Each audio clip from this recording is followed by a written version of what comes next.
Hey, I'm Will, and I'm a dreamer, and I'm pretty sure there's no cure for it.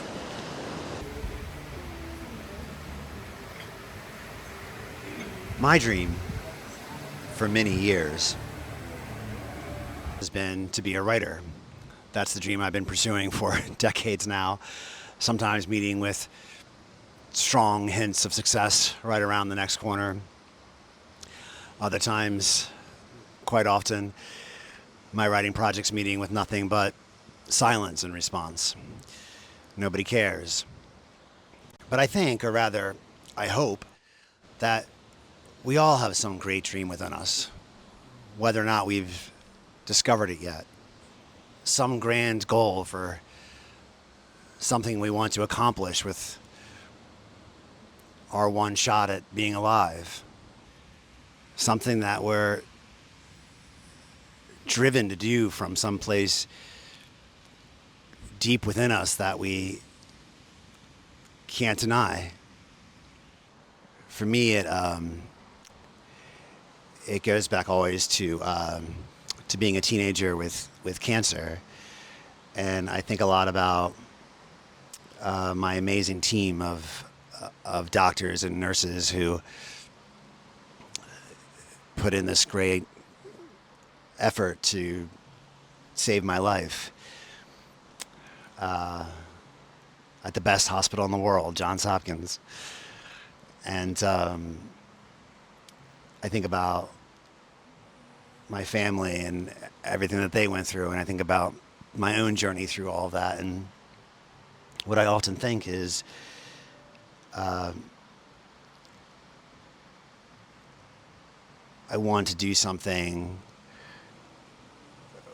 with my life that is worthy of all of that, that honors all of that. And so that's what my writing is. It's sort of the manifestation of that. It's the writing is sort of the means through which I pursue that. And so all that to say, I'm locked in. There's no escape for me. It's got a hold of me in my core, and it's not letting go.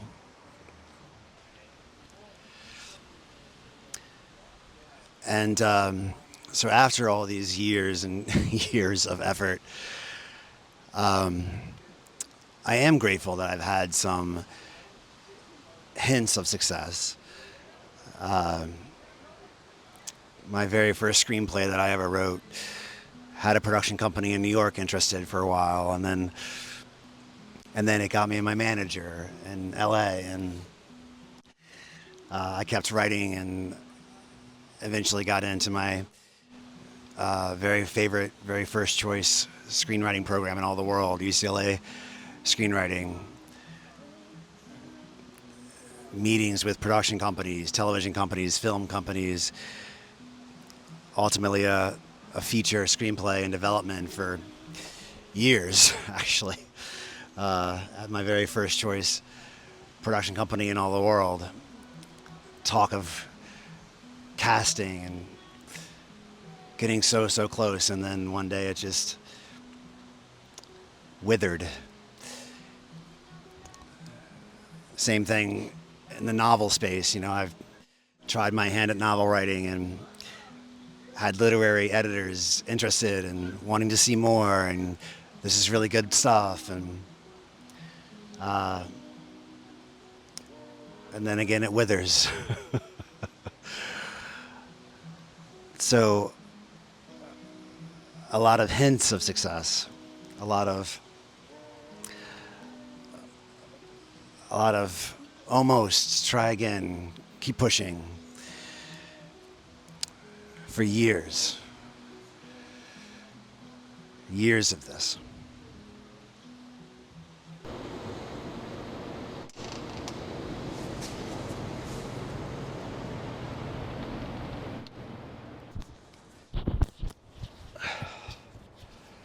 Apologies. I know that was a better view. Okay, so what I wanted to say now is that, these hours, these days, these months that I've been able to kind of claw back to go after my dreams, these times are a very significant part of what has made my life meaningful. And so for that, in and of themselves, they are wins. But I also feel like I can't talk about taking these risks without talking about some of the hard parts of it. That it is this roller coaster, so to speak, of highs and lows.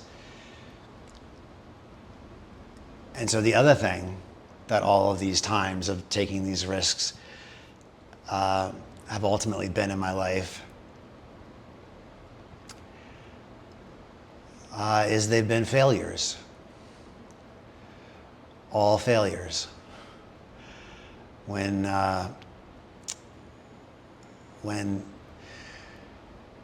looked at in the sense of what was the goal, right? The ultimate goal was to get a writing project out there into the world and for it to have some impact on others who view it and read it and enjoy it. Not just to spend time in nice coffee shops writing, but for the words ultimately to matter to someone else. I've been grateful, very grateful, for the times that my writing has come close to some, hint of winning.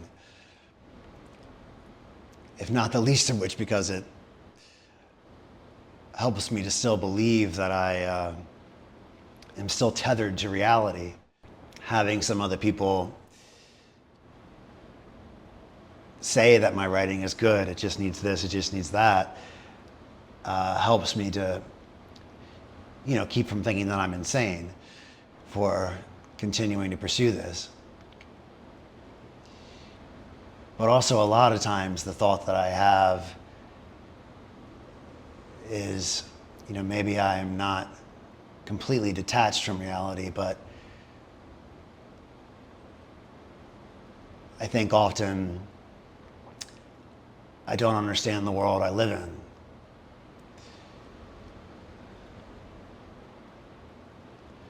That's usually the first thought I have when I finally admit to myself that a particular project has failed. Because, I've given my all to this story, and I've fallen in love with this story, and I love the characters, and I don't understand how anyone else couldn't love it, couldn't love them, couldn't love the story. Ultimately, I've always come back around. I come back to reality, I guess. I hear the notes. I usually agree with the notes. It's very rare that I disagree when someone says, "Oh, here's this problem with this character. Here's why that particular part of the storyline didn't quite work." In some ways, that makes it harder because I'm like, "Oh yeah, you're right." But I do. I try to hear the notes. I try to incorporate them. I try to make the story better. I try to grow as a writer. But still, the ultimate big picture, looking back at this entire struggle in my life, is one of constant failure. All the projects have failed. And it brings up some really weird feelings to experience for me because I was always just this natural optimist. I don't know how I got it, but growing up as a kid, as a teenager, I think I always had such optimism about life, even as a teenager with actual life-threatening cancer. Um, even, even the day we discovered my tumor, we had gone to the radiologist for an X-ray, and the doctor didn't even tell me straight away. I was 15, and he pulled my mom back into the room to show her the X-ray of this massive tumor about that size right there in my chest, pushing up against the walls of my heart. And my mom came out of that room with just these hives immediately all down her neck, and she was just a complete wreck, and she was calling my pediatrician and my dad and just everybody that she could call and trying to, gather the troops. And we got into the car, and she was going to drive us. And I said, "You're not driving, lady. You're a wreck. I'll drive." I was 15. I think I had my learner's permit or something. And I drove us because I said to her, "It's going to be okay. Everything's going to be fine. This is the 90s, This is modern medicine. Don't worry about it. They're going to fix this." So this is, I've just always been this great optimist. And so to get to this point in my life where so much failure has just beaten me down to this point, where sometimes the optimism, I can't find it. And the depression starts to overtake. After one of my writing sabbaticals, I got back from writing this novel that I loved. Nobody wanted it. And I find myself living at home in my old bedroom that I grew up in with my parents, who I love to death. But I'm a bit old to be living with my parents at that point. And I got back on all my skills that I talk about how to get these great jobs that have always worked for me. And this time it was taking longer. I was getting quite worried that maybe this time around I'd quit one too many jobs. And some people said this to me on interviews. Your resume is full of all of these short stints. How can we possibly hire you? We have no faith that you're going to stick around. And so I was really in trouble, and my FU fund had at this point completely run out, and I was broke. I think as broke as I've ever been, in more ways than one. And some bad thoughts come. And I think about, people I grew up with and everyone else, of my age, and how they all have, mortgages on homes and families, and probably much nicer looking 401ks than I have. And, it's hard. And even when I do, get some day job again, and in that story, ultimately I did land a great job, and I'm grateful for it. And fast forward a little bit, I'm back in the city with a fabulous apartment in this wonderful apartment building that has this great, common roof area with this pool overlooking the whole city and gorgeous views in every direction. And still some nights, after giving my entire day to some job, and coming home and seeing my notebooks and my index cards and my stories there all piled up in a corner collecting dust, and my dreams in a trash bin.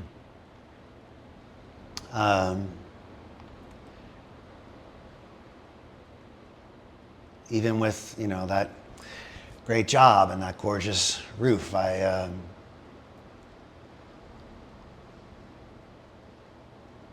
were some times I would look over the edge of that roof with not good thoughts, and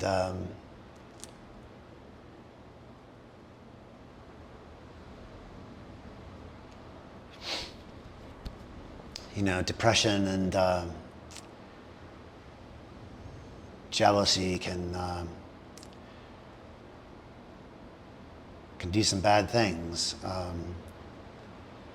And jealousy is another one that it caught me by surprise, I think. Jealousy. I mentioned my friends, or people that I know that have sort of gone the more traditional path in life and found success there. I'm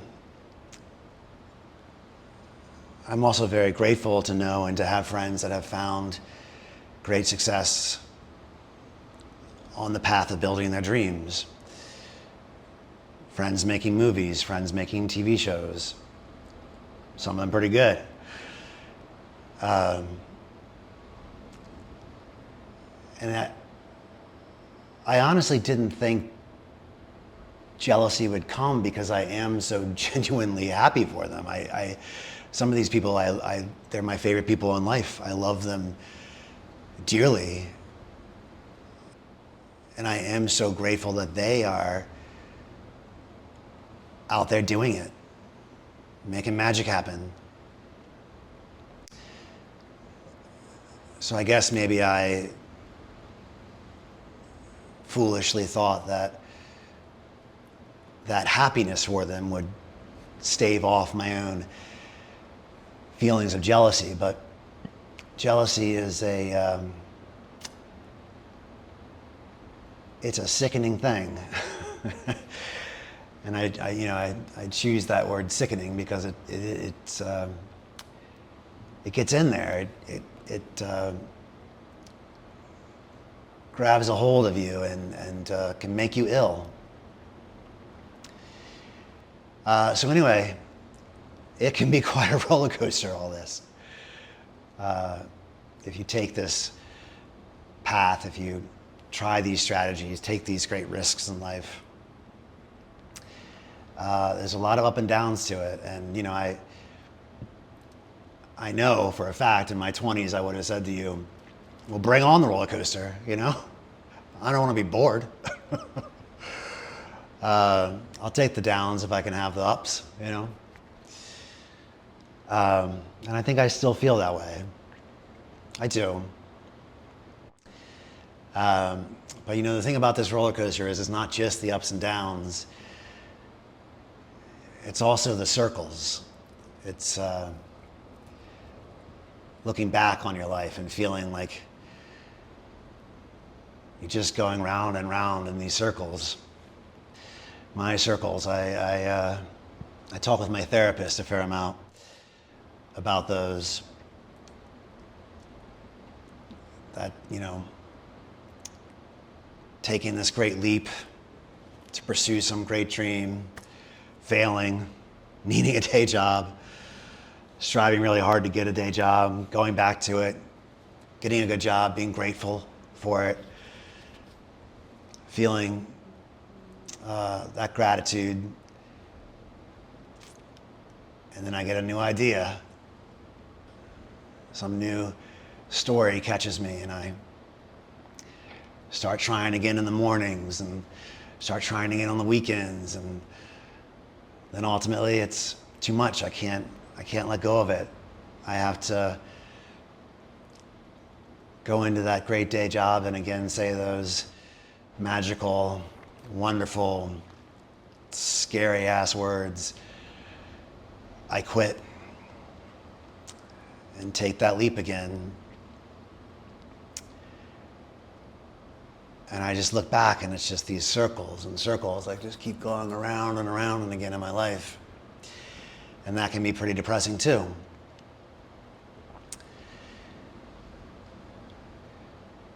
But then I think about my favorite professor, and I had some really good ones at UCLA Film School, Howard Suber. And he had some really great lessons both about storytelling and about life. They often seem to be one and the same. And he talked about circles. He said some of the greatest stories, he called them memorable, popular stories. The story of the main character is full circle. It seems like the main character has come back around to the place that they started. And in a superficial way, you look at that and think, well, what was the point of watching the movies? You know, they're right back to where they started. But the truth is, you know, it looks like a circle from one angle. But when you come over and look at it from another, you realize it's actually this spiral going up. And though in some ways the person has come back around to where they started, they aren't the same. They've grown. In some way, they've had some amazing life experience. Maybe they've gained just some little pinch of wisdom. And therein lies the success of that story.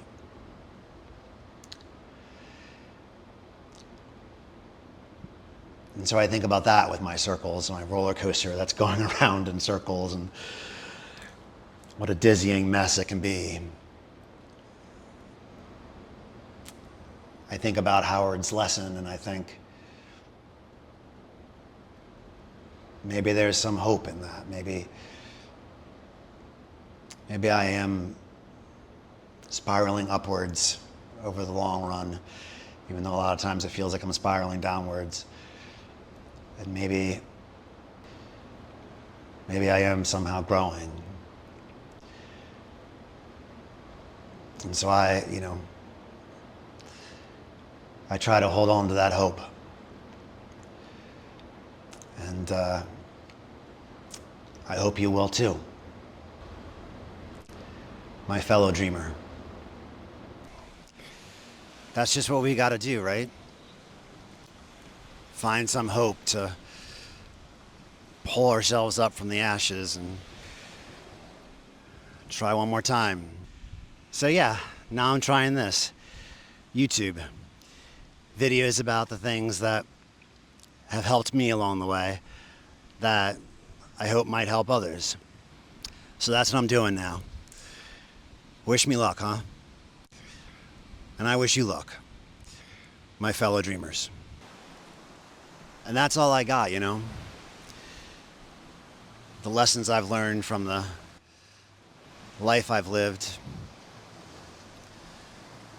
the people I've loved through it, and the hope to try again.